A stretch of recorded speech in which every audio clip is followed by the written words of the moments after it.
안녕하세요, 꿀단지 PD입니다.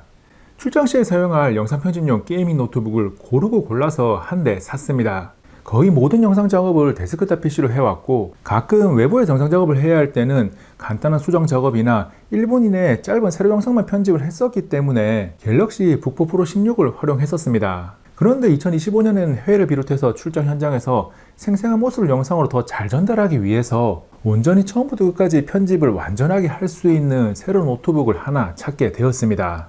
2025년형에 새로운 제품들이 쭉 나오고 나서 천천히 살까 고민을 하다가 당장 미국에서 1월 20일 열리는 갤럭시 언팩에도 가야 하니까 약간의 고민을 거친 후 2024년형 ASUS의 터프 게이밍 F16을 쿠팡, 와우 회원 할인과 결제카드 할인을 합쳐서 132만 1,000원을 주고 샀습니다. 저는 영상 편집용 노트북을 구매하기 위해서 가격, 디스플레이, 무게, 그래픽카드, 램에 대한 기준을 세웠고 그 기준에 맞는 제품을 선택했습니다. 영상 편집으로 기준을 세우긴 했지만 게임을 목적으로 노트북을 찾는 분들도 좋은 참고가 될 겁니다. 제가 세운 기준에서 최우선 조건은 150만원이라는 가격입니다. 가격 기준을 정해두지 않으면 스펙이 끝없이 올라가서 선택을 하기가 어려워요. 다음으로 그래픽카드는 RTX 4060, 램은 32기가, CPU는 인텔 AMD 상관없고 최신 세대가 아니더라도 성능 밸런스만 맞으면 괜찮다고 판단했습니다. 그리고 영상 편집용이다 보니 작업의 효율을 위해서 16:10 화면비의 16인치 디스플레이가 필요했고 QHD급 이상의 해상도를 원했습니다. 무게는 가격을 조금 낮게 잡았으니까 무거워도 감당하겠다는 마음으로 2.5kg만 넘기지 말자라고 정했습니다. 매일 들고 다니는 목적이 아니고 무게가 가벼워지면 가격이 확 올라가서 선택하기가 어렵거든요. 기준을 정하고 나서 정보를 찾아보니까 HP 빅터스 16과 오멘 16, 에이서 니트로 16, ASUS 터프 게이밍 F16과 A16 정도가 가시권에 들어왔습니다. 디스플레이 세부 조건이 16:10 화면비에서 ASUS의 터프 게이밍 F16을 선택했습니다. ASUS의 터프 게이밍 시리즈에서 F16은 인텔 프로세서, A16은 AMD 프로세서인데 제가 구매하는 시점에 표신하게 더 저렴한 F16을 선택했습니다. ASUS의 터프 게이밍 F16을 선택한 이유를 설명했고 가지고 있는 성능은 어느 정도인지 자세하게 분석합니다. 결론적으로 가성비 좋은 영상 편집용 또는 게이밍 노트북을 선택했다고 스스로 굉장히 만족하고 있습니다. ASUS 터프 게이밍 F16은 인텔 i7 13650HX, RTX 4060, 32기가 램, 512기가 저장 용량을 탑재했습니다. 영상 편집을 위한 메인 PC가 아니니까 저장 용량은 최소인 512기가를 선택했습니다. 성능 확인을 위해 벤치마크 점수부터 보면 CPU의 성능을 가늠할 수 있는 긱벤치 6와 시네벤치 2024의 점수가 준수합니다. 2023년에 나온 프로세서지만 충분한 성능을 갖추고 있습니다. 부하를 받았을 때 스로틀링을 위한 CPU의 성능 변화를 체크해보면 시네벤치 2024 10분 스로틀링, 30분 안정된 테스트에서 스로틀링이 걸리지 않는다는 것을 확인할 수 있습니다. 이어서 GPU의 성능을 가늠하기 위해서 3D마크의 스피드웨이, 타임스파이, 포트로열 점수를 보면 RTX 4060이니까 최상급은 아니지만 영상 편집이나 게임을 즐기기에 충분한 수준이 나옵니다. 스트레스 테스트를 통해서 GPU의 스로틀링 여부까지 확인하면 99% 이상의 성능 유지 안정성을 기록합니다. CPU, GPU, 램의 주파수 클럭 변화를 봐도 성능 제한 없이 일정하게 유지되는 것을 확인할 수 있습니다. 벤치마크 점수는 관심이 없으면 어느 정도 수준인지 가늠하는 게 쉽지 않으니까 직관적으로 체감이 되는 게임 성능을 확인합니다. 저는 영상 편집용으로 선택을 했지만 게임이 잘 된 노트북이 영상 편집도 잘 되거든요. 먼저 오버워치2는 2560x1600 해상도, 렌더링 스케일 100, 그래픽 품질 최상으로 플레이했습니다. 렌더링 스케일을 50으로 낮추고 업스케일링을 해서 프레임을 올리는 DLSS는 적용하지 않았습니다. 평균 프레임이 115 이상 나오고 하위 1% 프레임도 90프레임 이상으로 안정적입니다. 프로세서 온도는 CPU가 90도 내외, GPU가 75도에서 80도입니다. 다음 배틀그라운드는 2569x1600 해상도, 렌더링 크기 100, 그래픽 품질 울트라로 프레임이 가장 박하게 나온다는 빅핸디 맵에서 플레이를 했습니다. 평균 프레임 75 이상 나오고 프로세서 온도는 오버워치2와 거의 비슷합니다. 터프 게이밍 F16의 디스플레이가 지원하는 165Hz를 제대로 누리기 위한 최고 설정을 찾기 위해서 그래픽 품질을 중간으로 설정하고 플레이를 하니까 평균 프레임이 150 이상 나오고 하위 1% 프레임도 90 이상이 나옵니다. 게임 내 최고 설정 단계인 오버워치2 최상, 배틀그라운드 울트라에서도 쾌적하게 플레이가 가능하고 디스플레이가 지원하는 165Hz를 온전하게 누리는 것도 약간의 옵션 조절로 가능합니다. 150만원 아래에 있는 게이밍 노트북에서 이 정도 성능이면 훌륭합니다. 다음은 영상 편집 성능을 제가 사용 중인 베가스 19 프로로 4K 렌더링 속도를 확인합니다. 실제로 제가 최근에 업로드한 리뷰 영상이 갤럭시 북5 프로 16, 레드미 워치 5, 플러드 노트 3종을 이용했습니다. 소스 용량 73기가, 영상 길이 17분 25초인 갤럭시 북5 프로 16 리뷰 영상이 4K 렌더링에 14분 20초가 걸렸고, 레드미 워치 5와 플러드 노트 영상 모두 영상 길이보다 더 빠르게 렌더링을 끝냈습니다. 꽤나 무거운 소스들로 작업을 하고 4K 영상을 렌더링해서 뽑아내는데 실제 영상 시간보다 빠르면 영상 편집 성능이 충분하다고 평가할 수 있습니다. 터프 게이밍 F16으로 영상 편집을 하면 다수의 레이어를 얹어두고 작업을 해도 비교적 쾌적합니다. 단순한 컷 편집, 자막 넣기 등은 물론이고 각종 효과를 넣는 등 부하 걸리는 작업을 할 때 미친 반응 속도가 나오는 것은 아니지만 불편함 없이 무난합니다. 영상 편집용 노트북을 비교적 저렴한 가격에 찾고 있는 분들이 가격과 편집 성능을 동시에 만족할 수 있는 제품입니다. 게이밍 노트북은 성능이 높은 만큼 발열 관리를 얼마나 잘 하느냐도 중요합니다. 게임 성능 테스트 시 내부의 CPU 온도가 90도 내외까지 올라가는 것을 확인했는데 이 열이 밖으로 잘 빠져나와야 합니다. 구조적으로 방열구가 사방으로 4개나 있는 것이 인상적인 노트북인데 게임 중에 키보드 위로 올라오는 발열을 열화상 카메라로 촬영했습니다. 쿨링필이 돌아가는 좌우 온도가 상대적으로 낮고 히트5가 지나가는 가운데 부분은 최고 42도대까지 기록합니다. 표면 온도가 40도를 넘어가면 사람에 따라서 불편하다고 느낄 수 있는데 이 노트북은 온도에 비해서 손에 닿는 열감이 낮은 편입니다. 최고 온도를 기록하는 부분이 키와 키 사이 공간이기도 하고 열이 올라오면서 빠르게 식어서 사용해보면 발열 관리는 괜찮은데 라는 생각을 하게 됩니다. 발열 관리가 잘 된다는 것은 쿨링팬이 열심히 돌고 있다는 의미이기도 한데 최대 성능을 사용하는 터보 모드에서는 팬 소음이 다소 시끄럽습니다. 노트북 바로 근처에서 소음을 측정하면 약 62dB이 나오고 실제로 앉아서 노트북을 사용할 때 귀 이체에서 측정한 소음은 약 54dB이 나옵니다. 배경음으로 들리는 소음 실제 노트북에서 나오는 소리로 꽤나 큰 편입니다. 조용한 장소에서 터보 모드로 사용하는 것은 무리입니다. 물론 게임, 영상 작업 등에 부하 걸리는 작업을 하는 게 아니라면 사일런트 모드로 조용한 장소에서 사용할 수 있습니다. 사일런트 모드는 팬이 최소한으로 돌아가서 바로 앞에서 소음 측정을 했을 때 약 45dB이 나옵니다.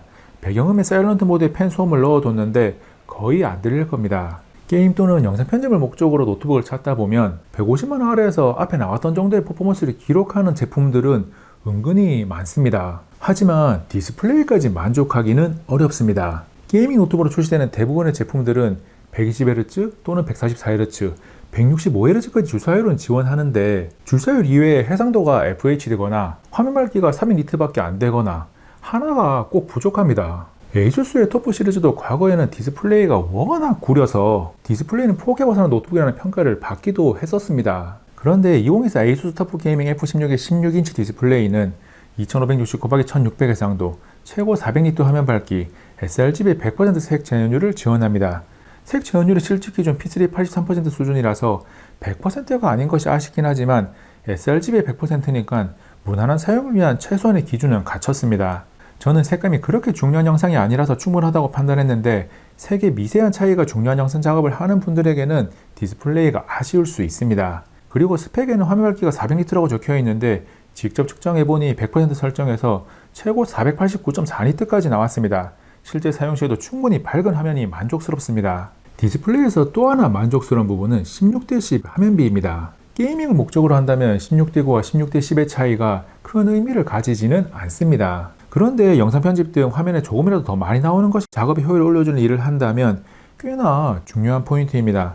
영상 편집 시 레이어가 많아지면 한 줄이 더 보이냐 안 보이냐의 차이가 되기도 하거든요. 그 밖에 게임 플레이나 영상 편집 시 화면에 무엇인가 비친다면 거슬릴 수가 있는데 안티글레어를 적용해서 빛 반사가 거의 없습니다. 안티글레어를 적용하면 실제 밝기 수치에 비해서 조금 어둡게 느껴지는데 이 노트북은 500니트 가까이 되는 밝기가 나오기 때문에 괜찮습니다. 다음 살펴볼 요소는 키보드와 터치패드입니다. RGB 백라이트를 지원하는 키보드는 키트레블 1.7mm로 비교적 깊이가 있어서 이런 느낌이 제법 나고 반발력도 어느 정도 있는 편이라 딱딱 걸리는 느낌으로 타이핑이 됩니다.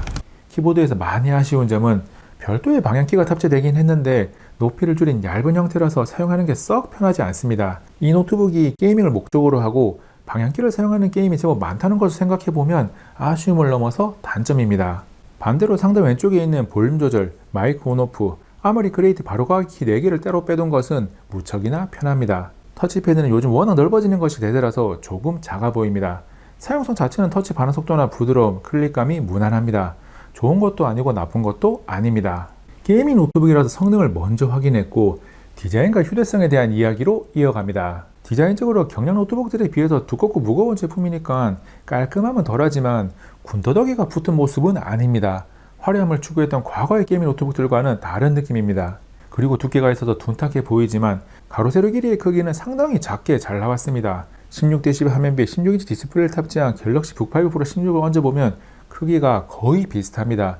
휴대성 면에서 긍정적인 부분이죠.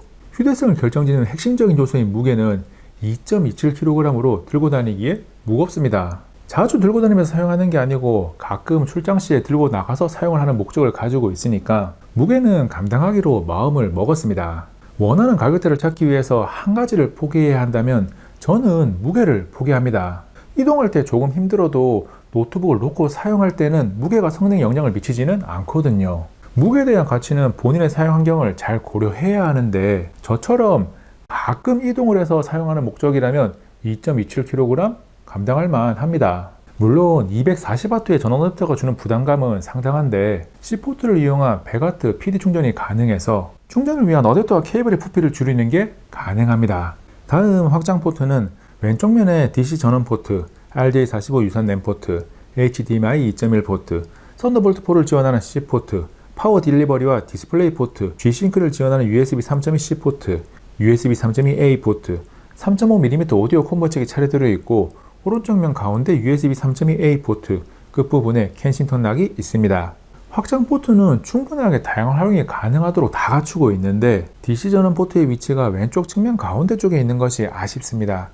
오른손잡이는 신경 쓰지 않아도 되는 부분인데 왼손 마우스를 사용하는 분들에게는 불편함을 주는 요소입니다. ASUS 터프게이밍 F16은 15.4V 90W시 5845mAh 배터리를 탑재했습니다. 화면 밝기 100%, 볼륨 20으로 유튜브 4K 영상 시청 시 3시간 50분 재생이 가능하고 전력 사용이만 오버워치2는 약 1시간 26분 플레이했습니다. 사용 시간이 긴 것은 아니지만 전력 사용이 많은 게이밍 라인업인 생각해보면 그럭저럭 괜찮습니다. 그리고 배터리를 다 쓰고 나서 충전을 할 때 30분에 50%를 충전하는 고속 충전을 지원합니다. 그 밖에 지금까지 이야기하지 않은 요소들로 와이파이 6, 블루투스 5.1을 지원하고 720p 웹캠과 마이크를 탑재하고 있습니다. 그리고 스테레오 스피커는 게임을 하거나 영상 편집을 하는 등 소리를 듣고 확인하는 용도로 사용하기에는 무난합니다. 다만 음질이 만족스럽지는 않아서 음악 감상용으로는 별로입니다. 출장 시에 사용할 영상 편집용 노트북이 필요해서 구매한 ASUS의 터프게이밍 F16을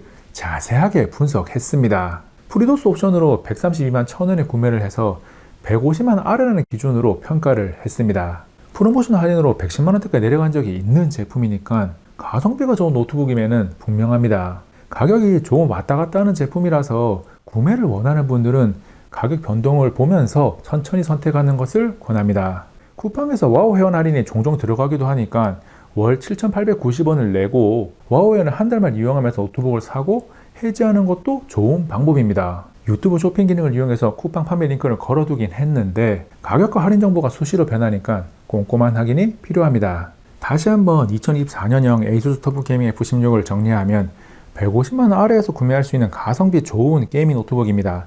디스플레이도 최상급은 아니지만 모든 면에서 빠지는 것 없이 잘 나왔기 때문에 영상 편집 등의 그래픽 작업용으로도 무난하게 사용할 수 있습니다. 다만 뭔가를 살 때 항상 최신이어야 한다, 가격 신경 안 쓰고 최고여야 한다는 가치관을 가지고 있는 분들에게는 어울리지 않습니다. 휴대성이 가장 중요한 최우선 가치인 분들에게도 권하지 않습니다. 이번 영상은 여기까지. 다음에 또 만나요. 안녕.